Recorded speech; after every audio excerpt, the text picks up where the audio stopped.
Let's dive into a big brain maths rabbit hole. I will flex on this episode the extent of my anger.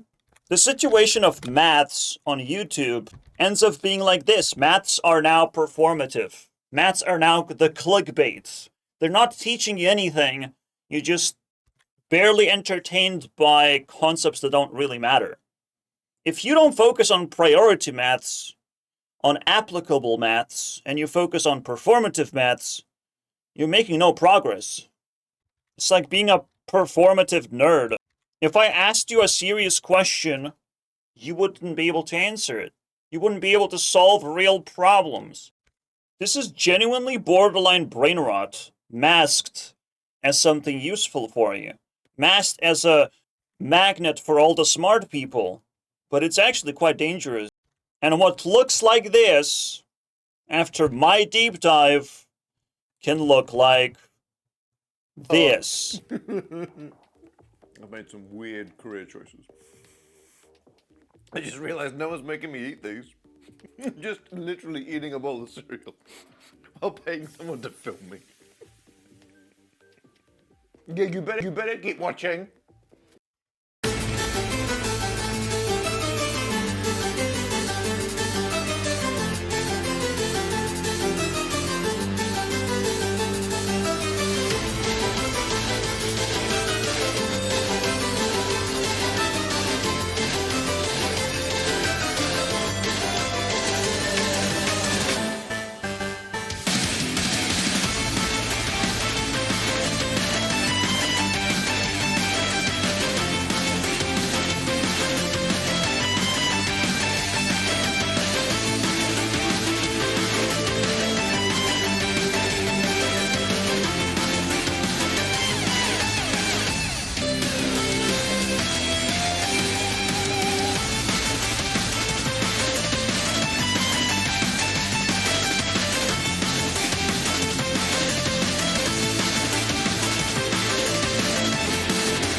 AI slop is flooding math YouTube.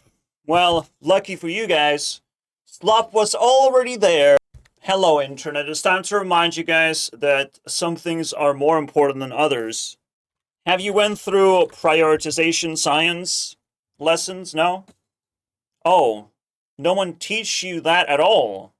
You know, there's such a multitude of branches of science, it's incredible.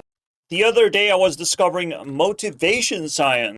The idea that you can study something and be more motivated to do things. Wouldn't that be crazy? How to harness the most energy for certain activities. How to check your energy levels. How to optimize your life to have more energy. Squeeze. How to sleep better, right? Motivation science. If this is new to you, you have been literally deceived. You have not been taught anything by YouTube. Especially it's laughable when people say, oh, MatPat has taught me more than I learned in school. Are you sure about that? Because you might still be at rock bottom of actually learning things. Uh-oh. Yep, primes are useless. Ask AI, what is it useful for? I will ask it right now. Introducing Internet Analyst. Interanal for short.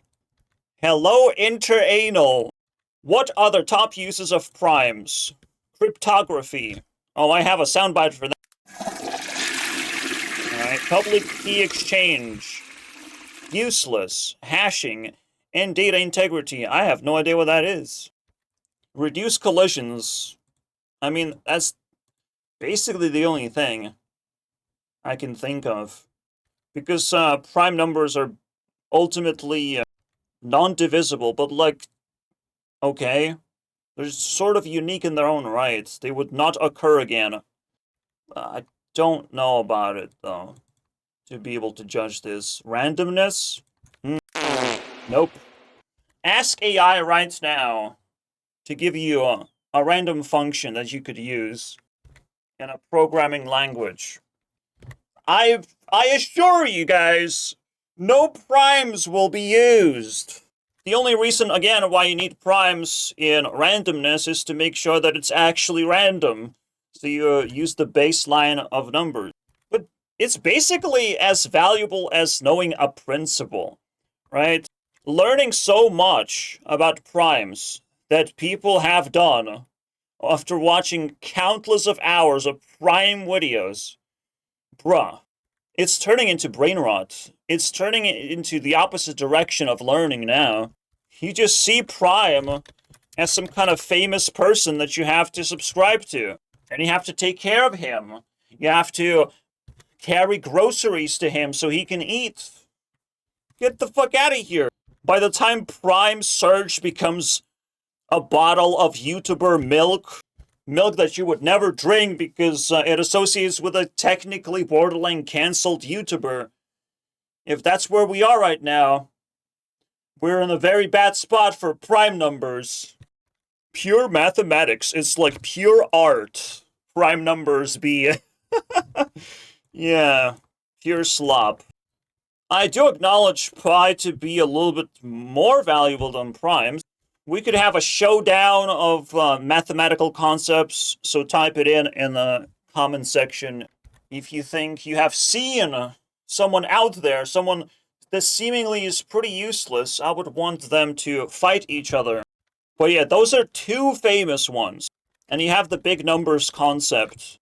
People constantly throwing you big numbers whenever they can. 10 to the power of 50 million. Oh my god, that's the death of galaxy, they say. Shit. So much of maths is performative, is completely useless, is completely brain rot, and it's pissing me off. So what is the opposite of that? Where can we go to actually find useful maths? By the way, before we even do anything, I'm gonna prepare some... Ugh. Oh my god. Interanal, give me the useful stuff now. Linear algebra, right? I only care about vectors necessarily, like rotation. You know, you get tangled into 3D space now. So the first thing you should be doing is learning 3D. But damn, did I throw quaternions straight in the trash that they belong. Even as you enter those useful categories, so to speak, you still get fed terrible concepts. Instead of quaternion, I and many others use one vector and angle. And that solved so much of my headache trying to learn some bullshit math concepts. Ben Eater. Yeah, you would love quaternions, don't you? Probability and statistics. Those math videos I have no problem with. In fact, this is so useful because you get to understand how likely are the good things to happen, how likely are the bad things to happen, what to aim for. In life, you get to make choices based on probability. One of the coolest problems of probability, I give you $10. I can say, the next choice you make, you can switch. This is either double or half of this. Should you switch? And the answer is, yes, you should. This could be 50% or this could be double. This could be 5 or 20. Why should you switch? Because your chance of winning is greater than your chance of losing. But do you know that? If you haven't studied probability, you wouldn't know that. And miss out on a little bit of cash. And potentially lose a Mr. Beast challenge. Think about that for a second. I have no idea what calculus is. Thanks for watching. I literally don't. Change over time, I think I would be able to figure out very quickly. Logic, graphs, combinatorics. I have one graph in my pocket right now at all time. Hey guys, you want to know the reason why housing prices are going up? Overpopulation. That's right, if you needed a fucking reminder for all the world's problems right now, it's overpopulation. The system is fundamentally bloated and can't take care of everyone, so we default into some kind of half-assed solutions to the problems. The system is fundamentally broken most of the time until it stabilizes. This cannot be possibly stable, right? We haven't lived long enough to stabilize this level of population. And when I hit optimization, I'm like, wait, what? That's maths? this is what maths are useful for, at some point I'm like, I don't think it's maths anymore. I think maths is too big. The idea of maths could be basically anything at this point. We have to constantly label what branch of maths we're talking about, if that's even maths at all. Because we're gonna end up with this problem where vegetables don't exist. How can you come up with this solution? I mean, first of all, you claim that math is everything.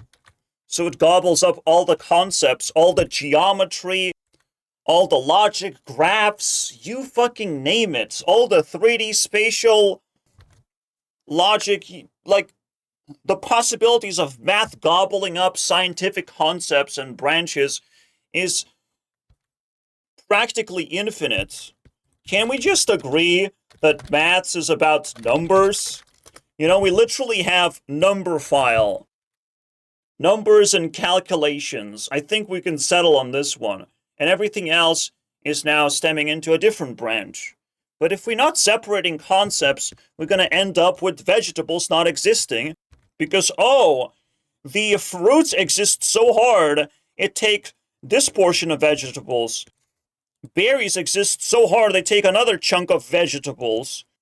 Nuts exist very hard, and all of a sudden, there's only 20% of vegetables left, and we're gonna just throw it off to roots or something. Most of them are just roots.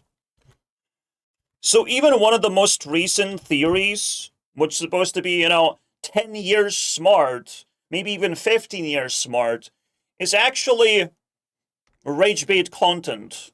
Now, if you specifically learned this by watching it, of why it's rage bait, if you decoded the structure, then sure. Congratulations. You know the trap that we're living in.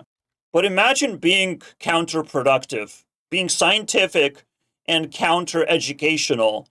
This is what is happening when the internet is flooded with clickbaits. People aiming to extract as much attention as possible. They have to give you this shock value of something is dying. Uh-oh, something's dying right now. Your brain is gonna experience death of something. Either that. Oh, no. Oh my god, it's the president. It's the president.